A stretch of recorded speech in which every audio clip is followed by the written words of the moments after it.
पित्त, जैसे bile secretion नहीं होता, अगर ज़्यादा बाइल सिक्रेशन अगर हो जाएगा तो ब्लड क्या हो जाएगा आपका, थिक हो जाएगा। अगर ब्लड में ज़्यादा बाइल है तो ब्लड क्या है, थिक है, गाढ़ा खून है। और अगर गाढ़ा खून है तो पाइपलाइन में चलेगा क्या, तो जब पाइपलाइन में नहीं चलेगा तो रुकेगा। अब रुकेगा तो वो प्रेशर दे रहा है तो पेन करेगा। तो हम क्या कर लें कि अगर बाइल का सिक्रेशन ज़्यादा हो रहा है तो जो डाइट प्लान हमारा उसको थोड़ा चेंज करें, उसमें कम बाइल वाला खाना खाओ। कम बाइल बनेगा, ब्लड पतला रहेगा, ब्लड पतला रहेगा तो उसका दर्द अपने आप ठीक हो जाएगा। हम कॉज बता देंगे, खाना बता देंगे, बस 10 मिनट का एक छोटा सा आपके साथ सेशन करेंगे, बता देंगे, ठीक है। दवा देखिए, मैंने क्या, कंजेशन अगर है तो पेन है, लेकिन हमारे यहाँ चूंकि साइड वाइज दवाएं अलग अलग होती हैं। होम्योपैथी जो है वो सिम्टम पे थोड़ा काम करती है, जैसे राइट में है तो अलग, लेफ्ट में है तो अलग, बीच में है तो अलग, फ्रंटल है तो अलग, मतलब जिस हिस्से में होगा उसके हिसाब से मेडिसिन तो बता देंगे, मेडिसिन बता देंगे। देखिए, हम लोग पढ़ रहे थे रेस्पिरेटरी सिस्टम। अब रेस्पिरेटरी सिस्टम में अगर हम समराइज करें तो हम लोगों ने क्या पढ़ा था, कल हम लोग पढ़ रहे थे कि रेस्पिरेटरी सिस्टम में कैसे हम अपने कंप्लीट करते हैं सिस्टम को, वो केवल समझिए, थोड़ा एक ब्रीफ कर लीजिए। कहाँ से शुरुआत करेंगे, नेजल पैसेज, फिर क्या है नेजल चैम्बर। नेजल चैम्बर क्या है, नेजल चैम्बर में आपकी म्यूकस रहता है, यानी गीला रहता है हमेशा।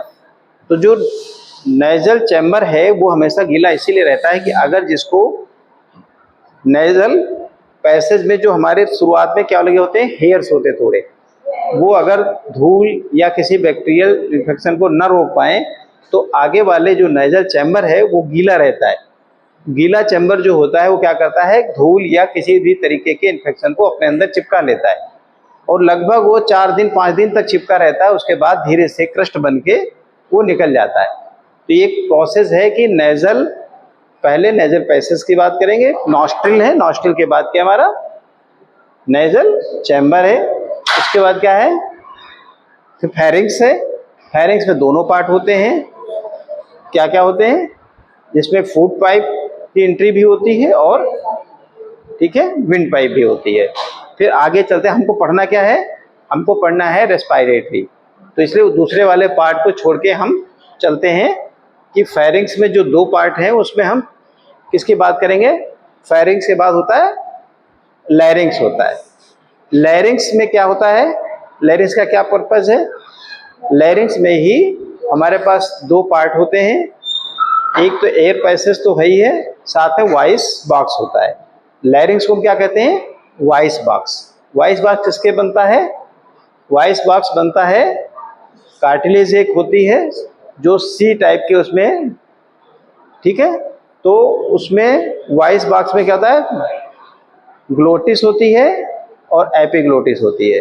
ग्लोटिस और एपिग्लोटिस का यही काम है, जब हम सांस लेते हैं तो ग्लोटिस एपिग्लोटिस उसको फ्लैप होती है, लीफ लाइक संरचना है, वो बिल्कुल महीन सी बनी होती है, झिल्ली होती है तरीके के, तो वो हमारे बोलने में मदद करती है, ठीक है, जब हम कुछ खाते पीते हैं तो उसको। तो वॉइस बॉक्स हो गया और ट्रैकिया हो गई। अब हम इसके बाद लैरिंग्स के बाद क्या है, ट्रैकिया है। अब जो ट्रैकिया है, थोड़ा पैसेज को समझ लें, कैसे समझेंगे। ट्रैकिया मतलब लैरिंग्स के बाद क्या है, ट्रैकिया है। ट्रैकिया में क्या होता है कि विंड, श्वास नली इसे ही कहते हैं एक तरीके से। ट्रैकिया जो है श्वास नली है, उस श्वास नली जब तक वो सिंगल है तब तक वो ट्रैकिया है। तो जैसे ही हमारी श्वास नली, जिसे ट्रैकिया कहते हैं, ट्रैकिया जैसे 2 पार्ट में बटेगी, 2 पार्ट कहाँ जाएगी, दोनों लंग्स में। जब वो ट्रैकिया दोनों लंग्स में जा रही होगी तो वही ट्रैकिया क्या हो जाएगी, ब्रोंकाइट, क्या हो जाएगी, ब्रोंकाइल। तो ब्रोंकाइल हो जाएगी। फिर ब्रोंकाइल में ही क्या होते हैं आगे, ब्रोंक्यूल्स होते हैं। तो जब ट्रैकिया 2 पार्ट में बट गई तो उसे हम कहना है, हमने कहा ब्रोंकाइट। उसके बाद उसी ब्रोंकाइट से कई सारी ब्रोंक्यूल्स हो जाएंगी, ठीक है। ब्रोंक्यूल्स में ही कौन होते हैं, एल्वेलाई होते हैं। तो जो एयर पैसेज समझना है, कैसे समझेंगे, पहले नॉस्ट्रिल है, फिर नेजल चैम्बर है, अच्छा, नेजल चैम्बर क्या होता है? ह्यूमिड रहता है, यानी कि उसमें नमी रहती है, उसमें कोई भी धूल या कोई भी गंदगी चिपक करके अंदर प्रोटेक्ट करती है। फिर क्या है? फेरिंक्स है। फेरिंक्स में दो पार्ट होते हैं, एक तो आपकी एसोफेगस की एंट्री है और दूसरी विंड पाइप की एंट्री है। फिर क्या होगा? फिर आपके पास है लैरिंग। लैरिंग्स में क्या है? आपका वॉइस बॉक्स है और वहीं से एंट्री होती है, ट्रैकिया बनती है। फिर ट्रैकिया जब तक सिंगल जा रही है तब तक वो नली श्वास की ट्रैकिया कहलाती है। जब वही श्वास नली दो पार्ट में बट गई, यानी दोनों लंग्स के अंदर एंट्री कर गई, तो वही ट्रैकिया क्या बन जाती है? वही ब्रोंकाइस बन जाते हैं। फिर ब्रोंकाइस के कई पार्ट जब लंग्स के अंदर बटे होते हैं उनको कहते हैं ब्रोंक्यूल्स कहते हैं। ब्रोंक्यूल्स के साथ ही अटैच होते हैं एल्वोलाई। लास्ट क्या हमारा? एल्वोलाई है। अब जो हमने हवा ली थी, अब बताइए हवा में कौन सी गैसेस थी? कौन सी गैस आपने इनहेल किया? ऑक्सीजन। खाली ऑक्सीजन इनहेल करते हैं? हवा में तो बहुत सारी चीजें होंगी। हवा में ज्यादा क्या होता है? हवा में क्या ज्यादा? एयर में कौन सी गैस ज्यादा है? कोई बताएगा? हवा में सबसे ज्यादा एटमॉस्फेयर में कौन सी गैस होती है? नाइट्रोजन। कितने %? 78। यानी कि आपकी जो हवा जा रही है अंदर, उसमें ऑक्सीजन तो जा ही रही है, साथ में आपके पास नाइट्रोजन भी जा रही है, और भी साथ में जो गैसेस होंगे वो भी जा रही होंगी। उसमें 0.03% कार्बन डाइऑक्साइड भी होती है। तो सारी गैसेस जब एंट्री करते हैं तो जो जैसे करते हैं वो वैसे ही बाहर जाती है। ऑक्सीजन का इस्तेमाल हमारी शरीर में होना स्टार्ट हो जाता है। नाइट्रोजन जितनी गई उतनी ही बाहर जाएगी, लेकिन ऑक्सीजन जितनी जाती है उतनी बाहर नहीं आती है।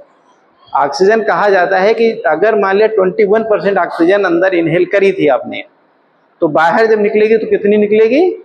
4% रह जाएगी, मतलब 17% ही बाहर जाती है।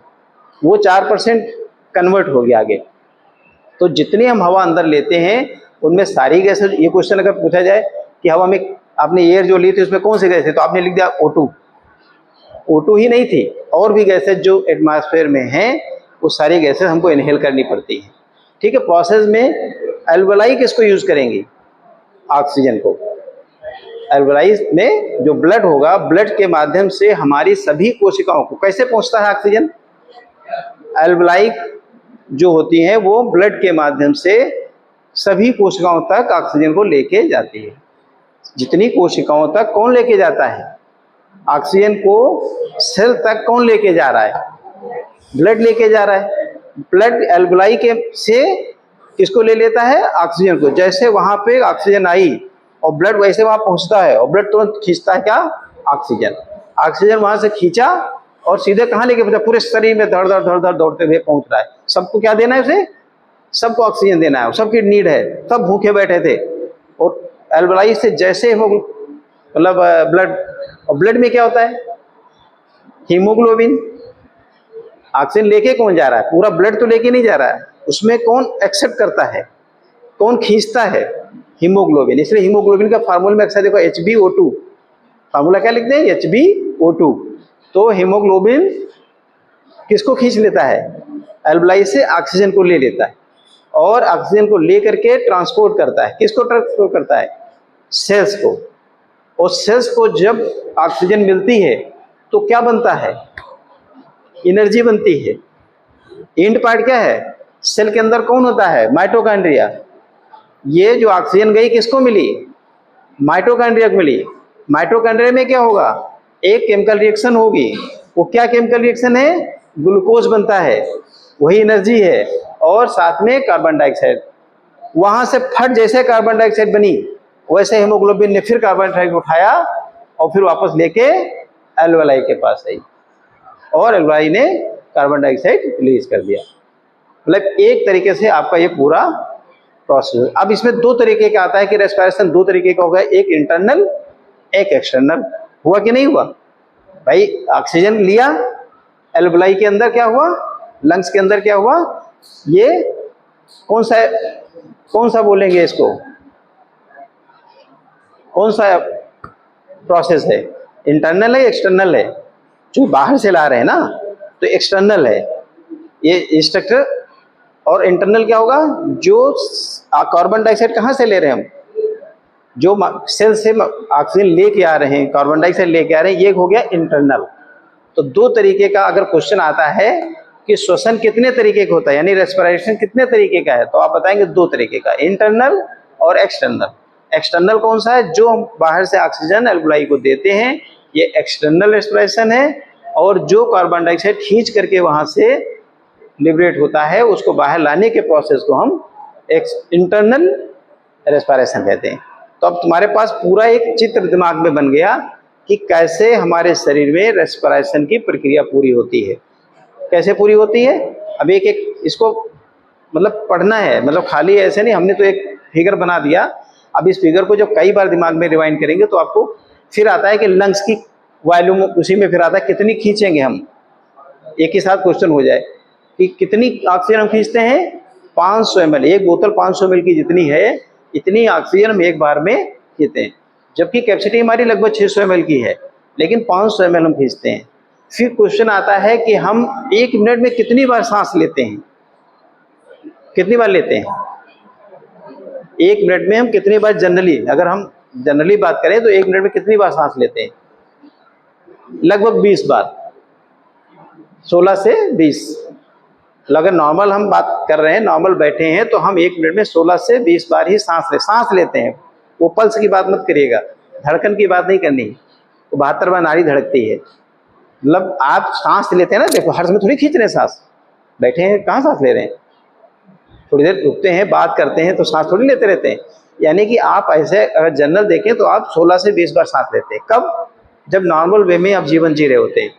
और अगर आप सोते हैं रात में तो वो और कम हो जाता है, क्योंकि आप रिलैक्स होते हैं। तो रिलैक्स मोड में जब होते हैं तो हम 1 मिनट में और कम लेते हैं, 14-15 बार ही हम सांस लेते हैं। बच्चा देखो कितनी बार लेता है, जल्दी जल्दी लेता है, उसकी करीब 25 बार होती है। तो ऐसे ही हम अगर लंग्स की कैपेसिटी की बात करेंगे, लंग्स कैपेसिटी में हम 1 मिनट में इतनी बार सांस लेते हैं। और एक बार में कितनी इनहेल करते हैं? 500 ml हम एयर को अपने अंदर इनहेल करते हैं। ये मतलब लंग्स की कैपेसिटी और लंग्स के वॉल्यूम की बात है।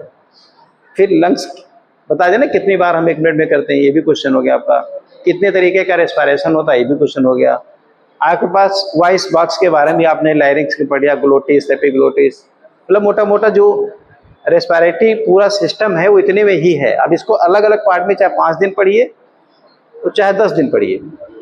तो रेस्पिरेशन क्या है, पूरा प्रोसेस एक अगर साइकिल में आपके दिमाग में फिट हो जाए तो कोई क्वेश्चन कभी भी पूछा जाएगा, तुरंत आपके दिमाग में आएगा कि ये पैसेज था, यहाँ पे इसका ये काम था, इसका ये काम था, इसका ये काम था, इसका ये काम था। और कैसे एल्वेलाई काम करते हैं, कैसे ब्रोंकाइल्स काम करते हैं, कैसे ब्रोंक्यूल्स काम करते हैं, ब्रोंक्यूल्स क्या है, सबसे लास्ट यूनिट क्या है, एल्वेलाई है।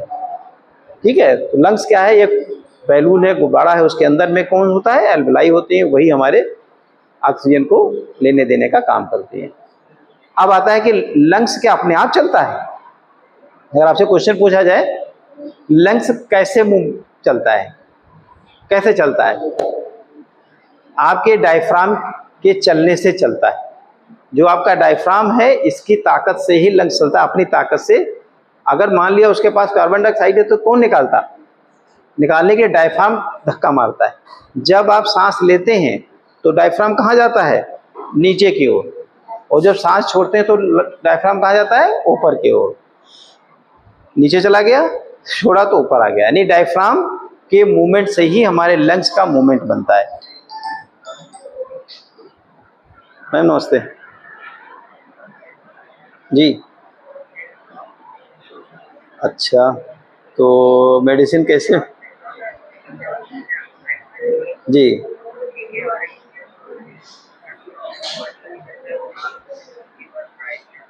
तो मेडिसिन कैसे मिलेगी मैम? कोई आने वाला है या शाम को आते हुए दे?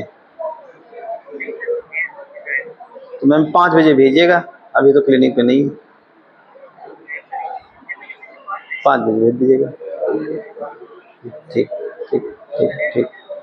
जी जी ठीक है, ठीक ठीक, ठीक है, ठीक है, भेज दीजिए।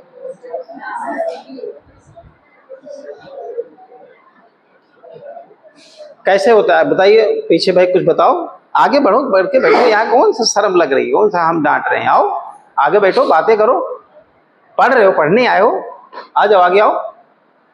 अच्छा नहीं लग रहा पीछे बैठे हुए, आगे बैठो। कुछ हम पूछते थोड़ी हैं, नहीं आता होगा तो कोई फर्क थोड़ी पड़ता है, हम बताएंगे। और क्या, आगे आओ। अच्छा लगता है, पीछे क्यों बैठ रहे हो? बैक बेंचर बनने से अच्छा है आगे।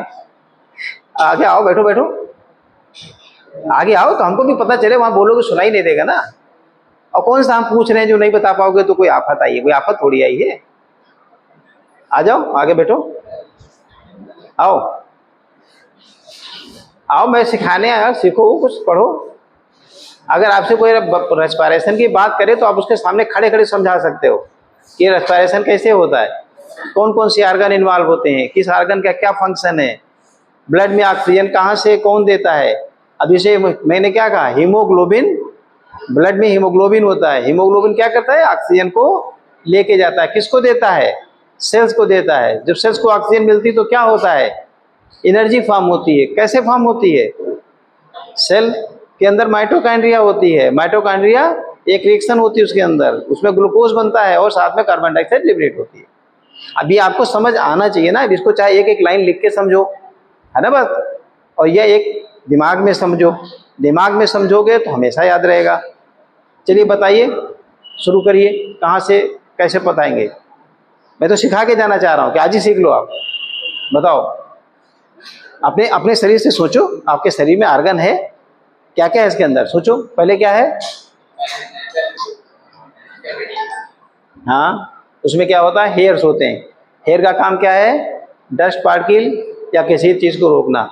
अच्छा, एक क्वेश्चन है और आएगा, जैसे हमने कहा कि हीमोग्लोबिन ऑक्सीजन को तुरंत अट्रैक्ट कर लेता है, जैसे ऑक्सीजन मिलता है वैसे पकड़ के और सेल्स को देता है।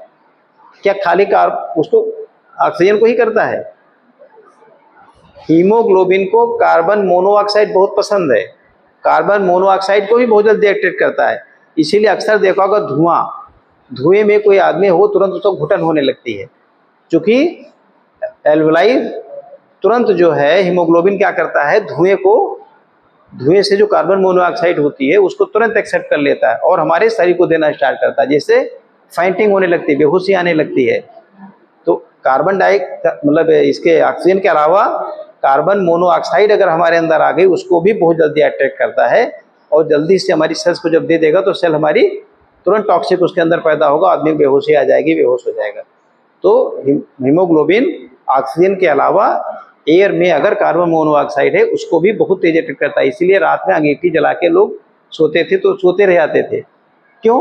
क्योंकि जब धुआं बनता है तो उसके अंदर कार्बन मोनोऑक्साइड ज़्यादा होता है, तो अंगीठी जब जलती थी उसका धुआं जो होता था वो कार्बन मोनोऑक्साइड ज़्यादा हो जाता था, और हम जैसे मेरे अंदर हवा में जाएगा वैसे हीमोग्लोबिन उसको एब्जॉर्ब कर लेगा और तुरंत आपकी सेल्स को देना स्टार्ट करें, यानी बॉडी टॉक्सिन डेवलप हो जाएगी, ब्लड में टॉक्सिन इकट्ठा हो जाएंगे। तो हीमोग्लोबिन खाली ऑक्सीजन ही नहीं और भी चीज़ें जो हमारी एयर में है उनसे खींच लेता है। बताओ भाई, सीखने आए हो तो सीखो भाई, हम बता रहे हैं तो आप सीखिए, अगर कोई क्वेश्चन है तो पूछिए, और सीख के नहीं गए तो बेकार है, फिर घर में जाके आप चित्र बनाओ, फिर पढ़ो, फिर याद करो, कोई मतलब है? बताओ। हम तो नोट्स दे देंगे आपको, पीडीएफ कल से सबको मिल जाएगा, कल से सबका पीडीएफ हम दे देंगे, हमें कोई दिक्कत नहीं है, लेकिन आप सीख नहीं पाए तो बेकार है भाई। हम पढ़ा रहे हैं तो किस लिए पढ़ा रहे हैं? कि आप सीख जाओ। किताब में तो सब लिखा है, नोट्स में तो सब लिखा होगा, आप अगर यहीं से दिमाग में फीड करके जाएंगे तो आपको गुड फील आएगा।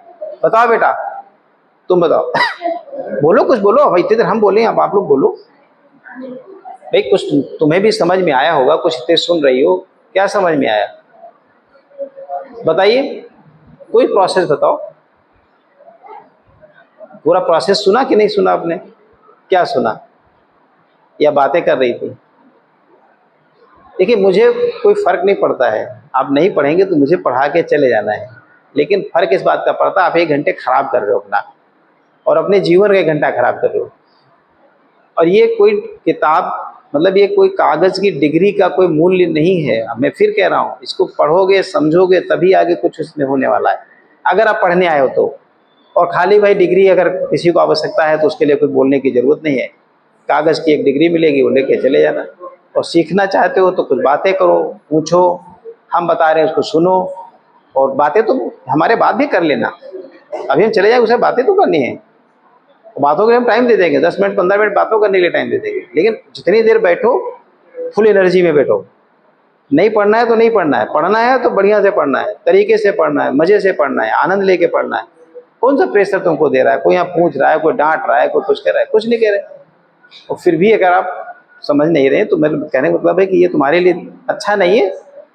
बाकी क्या एम है आपका, आप ही लोग जाने। बताओ क्या सुना था आपने? आपने सुना नहीं था कुछ? क्या बताया था इतनी देर में? कुछ तो बताया था, उतना कुछ तो सुना होगा। खड़ी हो, बताओ बताओ। रेस्पिरेटरी सिस्टम में कितने आर्गन है वही बता डालो। कितने आर्गन का इन्वॉल्वमेंट है वो बताओ। प्रोसेस नहीं बताओ कोई बात नहीं, खाली आर्गन बताओ। आपके पास है आर्गन, आपके पास है, अपने आर्गन सोचो क्या क्या आपके पास। नॉस्ट्रिल है, दूसरे पीछे चैम्बर है, लिक्विड रहता है, नाक बहती है, तो उसे क्या कहते हैं? Nasal chamber. इसे क्या कहते हैं? नॉस्ट्रिल्स, फिर नेजल चैम्बर, फिर थोड़ा नीचे उतरो, क्या है पीछे? फेरिंग्स। फिर इसके गले में क्या है? आवाज निकलती है, क्या है? लैरिंग्स। लैरिंग्स में क्या होता है? ये वॉइस बॉक्स। और यहीं से हवा नीचे जाना था, इसके नीचे पार्ट में क्या है? ट्रेकिया। ट्रेकिया दो पार्ट में बट गई, उसे क्या कहा? ब्रोंकाई। फिर लंग्स में चली गई, लंग्स के अंदर क्या है? ब्रोंक्यूल्स। ब्रोंक्यूल्स में क्या है? एल्वेलाई। ये बात बताने में इतनी देर लग गई? जब हम बोल रहे हैं तब बोल रही हो। फिर से बोलो क्या क्या है? खाली आर्गन बता डालो, फिर हम फंक्शन बाद में पूछते, किसी और पूछते। सुनते रहना, सभी लोग सुनो और पढ़ो मन से, समय खराब मत करो, है ना? पढ़ने आए हो, पढ़ाई करो, उसके बाद जो बातें करना है, चीतें करना है, घूमना फिरना सब करो यार, कोई दिक्कत थोड़ी है। आधे घंटे पढ़ना है, उसमें भी चैतन्य नहीं बैठते हो।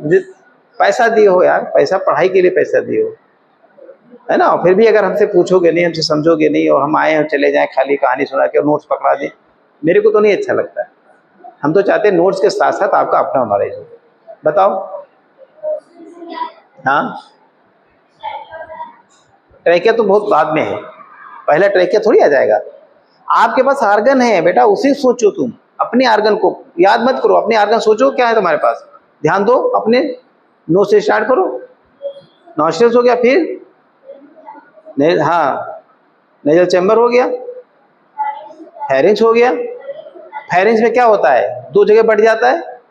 दो पार्ट कैसे हो गई? एक क्या हो गई आपकी?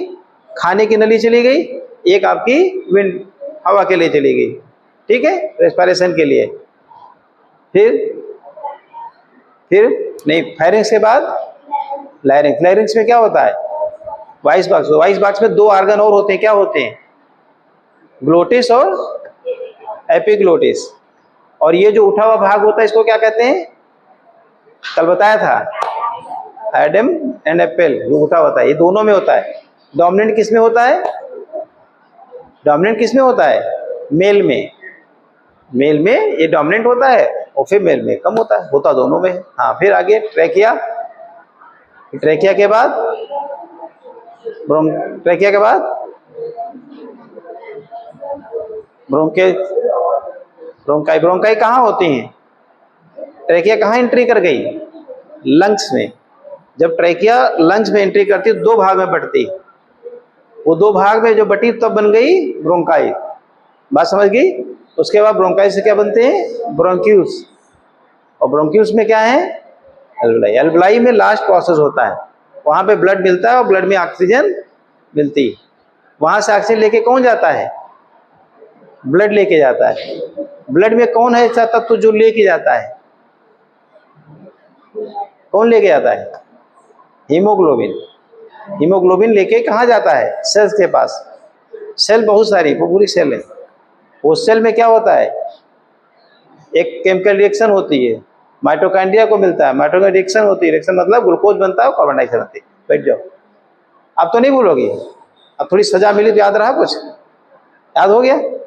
तुम बताओ। पूरा बताओ, एक प्रोसेस बताओ। प्रोसेस नहीं बता पाओगे? चलिए बता, जो बता पाओ बताओ, जो तुमने सुना वही बताओ। क्या सुना?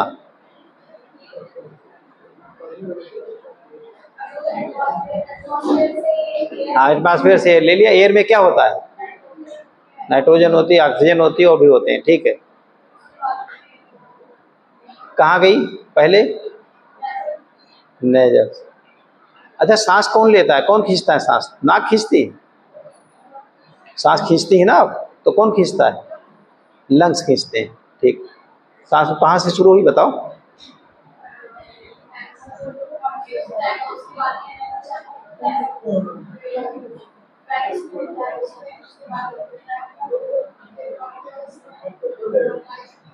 लैरिंक्स खा गई, मतलब आवाज नहीं निकलेगी तुम्हें? आवाज भी तो निकले, आवाज तो निकल रही तो लैरिंक्स भी तो बोल देती। हेलो, नमस्ते।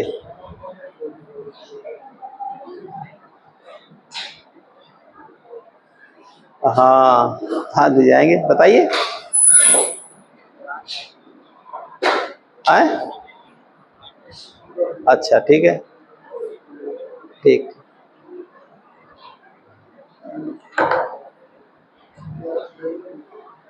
बैठ जाओ, तो कोई नहीं। ठीक है, जितना सुना है सही सुना है। अपना नोट्स बना लेना, नोट से पढ़ लेना, हम समझा दिए। ठीक है, कुछ पूछना हो तो बताओ।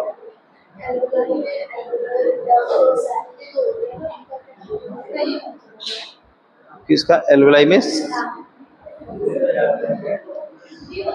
हाँ, जो सैक होते हैं उसी में प्रोसेस जो होता है ऑक्सीजन और इसका, वही प्रोसेस होता है। हाँ, सैक में ही प्रोसेस होता है। अब जैसा कहेंगे, मैं पता नहीं कौन बनाएगा, हमको मिलेगा। अब जो बनाएगा, हम बाहर से आना होगा तो बाहर से आएगा, यहाँ बनेगा तो यहाँ बनेगा। हाँ, तो हो सकता है बनता हो, हमें नॉलेज तो नहीं। देखो, मैं जो पढ़ा रहा हूँ आप पढ़ लो, इससे ज़्यादा कठिन कुछ होता नहीं है। अभी फर्स्ट सेम है ना तुम्हारा, एक बार दे लोगे तो तुम्हें भी कॉन्फिडेंस रहेगा। कुछ कठिन नहीं है। देखिए, आप केवल पढ़ते जाओ थोड़ा थोड़ा। देखिए, खाली आपको पढ़ लेने से, पेपर दे लेने से हम फिर समझा रहे हैं, ये आपको आज बुरा लग सकता है, लेकिन जब आप फील्ड में जाएंगे तो आपको बहुत खलेगा। ये मेरी बात याद रखना। अगर आपको फिजियोथेरेपी करना तो, और केवल आप अपने किसी ऐसे पर्पज़ के लिए डिग्री ले रहे हो तो कोई बात ही नहीं है। बट अगर आप पढ़ नहीं रहे सही और फील्ड में जब जाएंगे आप, तो आपको मास्टरी नहीं आने वाली है और वहाँ पढ़ने का मन नहीं करता। फिर आपको बता दें, अगर आदत नहीं पढ़ने की है तो आप वहाँ पढ़ नहीं पाएंगे। बाहर जाके क्या पढ़ेंगे आप? प्रैक्टिस करेंगे कि पढ़ाई करेंगे? जो नॉलेज एक बार हो गया, उतने नॉलेज लेकर के घूमते रहेंगे आप। फिर किताबें नहीं खोलेंगे। आज नहीं मन कर रहा तो जब कमाने लगोगे तो कहाँ करेगा? ये जो बात है ना, वो बात मैं बार बार कह रहा हूँ। जब क्लास में मौका मिला है तब आप नहीं पढ़े, पर्पजली पढ़ने आए हो, पैसा दिया है आपने, कोर्स करने के लिए आए हो, मतलब आप मन से करो इसको। इस कोर्स को कोई मतलब आपके ऊपर लादा तो गया नहीं है। आप नीट की तैयारी कर रहे थे, नहीं किया, डायरेक्ट आए हैं। लोग कोई नीट की तैयारी कर रहा था, इसमें कर रहे थे, उसके बाद आप आई हैं। हाँ, तो आप तो सोच के आइए ना कि इसमें हमें कैरियर बनाना है। और हमारे बहुत सारे जानने वाले लोग हैं जो नीट के बाद इसी को कैरियर बनाया, अच्छे इंस्टीट्यूट से किया लोगों ने, और आज अच्छे पैकेज में काम कर रहे हैं। अपोलो में, बड़े बड़े जगहों पे अच्छे, नहीं यही लखनऊ में ही अच्छे हैं। आपको है पैकेज, अगर आपके अंदर नॉलेज है तो बहुत बड़े बड़े पैकेज हैं। आप 10 लाख रुपए तो कुछ भी नहीं है फिजियोथेरेपिस्ट के लिए। हाँ, 10 लाख कुछ भी नहीं है। आपके अंदर टैलेंट होना चाहिए। जब आप जाएंगे किसी पास तो आदमी को कुछ पता भी होगा तभी तो तुमको रख लेगा। अरे वहाँ तो ज़्यादा होंगे, वहाँ का पैसा, देखिए वहाँ का पैसा ही ज़्यादा है। तो अब यूएस की बात करो, जब यूएस में जाओगे तो यूएस के चेंज हो जाएगा ना। अगर भाई वहाँ के पैसे ही ज़्यादा हैं तो स्वाभाविक बात है।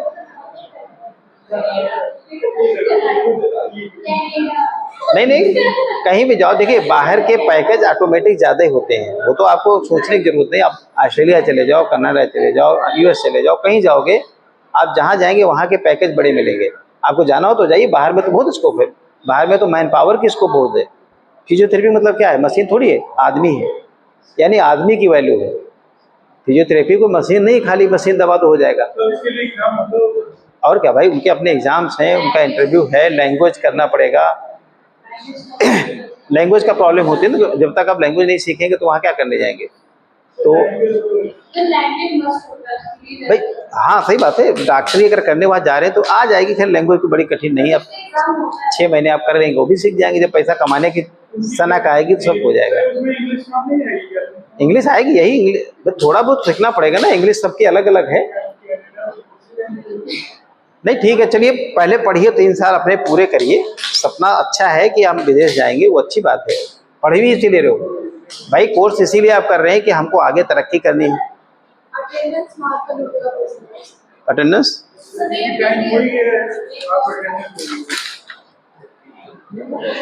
तो जितने लोग आए उन्हीं के नाम लिखे ना, ये जितने लोग हैं उनके सबका नाम लिखो।